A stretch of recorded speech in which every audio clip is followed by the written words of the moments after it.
So just recently I was back with my girlfriend in my hometown in Rochester, and we were talking about my life and my yoga life. And she had said to me, well, don't you remember we started yoga together at high school when we were 17. So when I arrived at high school, my first class I got at the gym was sun salutation, which the gym instructor told me was a British gym exercise. And then later on, when I left school and I went to my first yoga class, they told me this was yoga. Yoga for me was really not something too serious. I mean, I was just asked to do yoga to help with a back issue. My chiropractor recommended it. And so my girlfriends who were dancers, they were going to yoga. I was dancing. So I thought, okay, I'll go to yoga. But I didn't really get it. I didn't really know what it was about. And I was sort of like really awkward in the whole yoga thing. Like everyone else would be totally relaxed and comfortable. And I'd be sitting up and going, why is everyone lying down? So I guess I was, just super stressed. And eventually, though, I was not sure what to do with my life. And someone suggested I go and do a yoga class with this amazing teacher named Louisa. After I left school, I ended up on this farm just outside of Johannesburg, which was like an ashram, really, sort of a type of ashram. And all my friends were there doing yoga. And when I arrived there, they all wanted me to get stuck into this yoga. And I said, I'm really not interested in this stuff. But the only reason I'd gone there was because one of my girlfriends was there. So I was really interested in chicks more than the yoga. But then when I got into the yoga, eventually, it was like I'd never stopped. And it was really weird to me. And then within 2 weeks, the guy had me teaching the classes and taking the meditation classes and everything. So getting into yoga for me was a purely physical thing. And I did it, all the time. I was really into it. And it wasn't long before I was asked to teach. So I started teaching pregnant ladies because I was pregnant with my son and I thought that would be a good way for me to get into it. But I had absolutely no teaching experience. And then from there, I started exploring teaching for kids, teaching yoga to dancers. And then eventually I was teaching in church halls. So the whole thing for me was very casual. It was something that I did alongside being a mother. And it wasn't something that I really knew much about on a deep level. So after the farm experience, I got really into yoga and meditation and doing intense practices. And I experienced some really interesting things in dreams and stuff like that, which nobody could really confirm what was happening.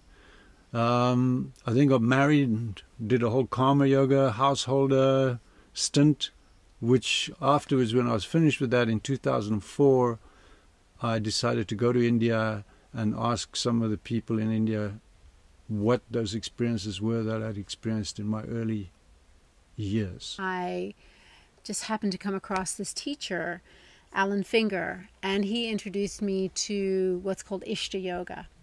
And from then on, I was, quite fascinated because Ishta is, according to Alan, is the integrated science of Hatha, Tantra, and Ayurveda. So when I got to India, I traveled through all the different ashrams, north, south, east, west, asking everybody what had happened to me when I was a youngster. And nobody could really give me any sort of definitive answers. For me, the exploration of yoga has really transformed, especially since I've started working with John, because he's really taken me through the understanding of what yoga is and the deeper meaning of yoga, and then shared with me practices that I've never explored before, or was never able to do before, really beautiful pranayama practices, meditation practices, working with a sequence that really balances all the doshas.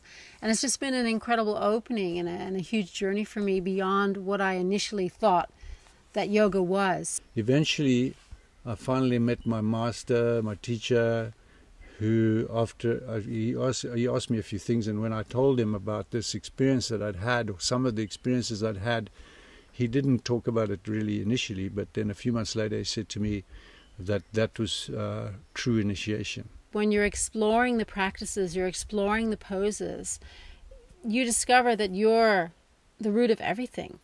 it's not just your experience of yourself, it's actually you. The system of yoga that we started practicing and which I started teaching was Ishta yoga, which Manny Finger and Alan Finger developed as a system of yoga, which stands for the integral science of Hatha, Tantra and Ayurveda, or integral science of Hatha and Tantric arts. It was the original meaning of that, which Manny developed.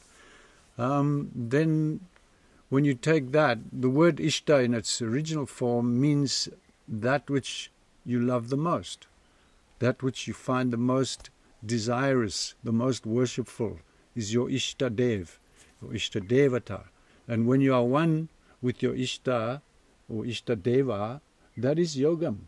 That is when you are one with yourself, when the I is suspended and there's no thought of one's individuality. So now what we're doing, we're taking this word Ishta and we've just called what we're teaching Ishtam, because that is the final end of yoga, when you are one with yourself, knowing the nature of self. There's no separation, there's nothing more keeping you separate or apart from the totality, the absolute. That is when you have Ishtam. Ishtam is the total culmination of yoga, and this becomes total devotion and total bhakti. So when I'm sharing in my classes, I like to bring in that devotional aspect, whether it's making a dedication before you start the class, or working with mantra, invoking the different deities, feeling them, bringing them into the practice, working with yantra, creating beauty. All those things are really powerful when you practice yoga, because when you create that relationship with something, whether it's a flower, whether it's a lover, whether it's thinking about someone that needs healing, then that brings you back to yourself.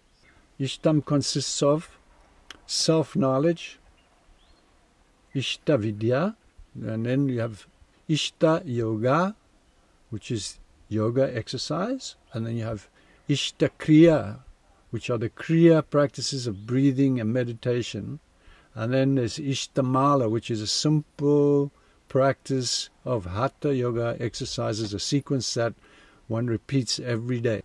Yoga means knowing oneself when the I has been resolved and there is no longer any sense of separation. This is when you get to that point of yogam or Ishtam.